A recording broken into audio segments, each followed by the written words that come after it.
Bonjour à tous, bienvenue sur Légende du football FC Barcelone.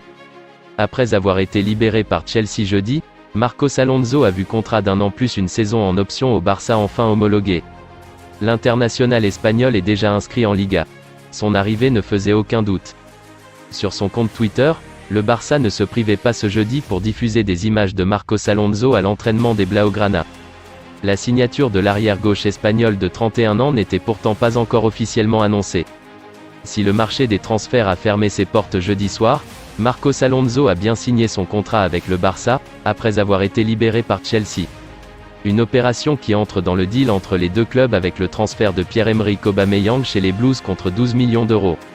Retardé en raison des détails d'ordre administratif, l'arrivée du gaucher a finalement été officialisée par le Barça vendredi soir.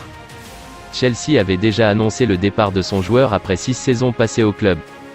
D'après le quotidien catalan Sport, Marcos Alonso s'est engagé pour une saison, plus une année en option et non 2 ans comme initialement annoncé.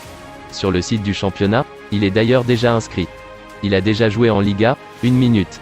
Il y a 12 ans avec le Real Madrid, son premier club professionnel face au Racing Santander, il avait remplacé Gonzalo Higuaín.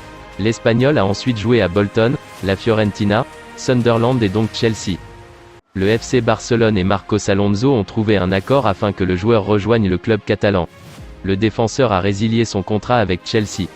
Alonso signera un contrat jusqu'au 30 juin 2023, avec une clause libératoire s'élevant à 50 millions d'euros. Le Barça annoncera prochainement le programme de la présentation de Marcos Alonso en tant que nouveau joueur Blaugrana, peut-on notamment lire dans le communiqué du club Blaugrana. C'est tout pour aujourd'hui, n'hésitez pas à ajouter des commentaires, abonnez-vous, ça coûte rien du tout, je compte sur vous, un grand merci pour le soutien, à la prochaine vidéo pour la suite de l'actualité.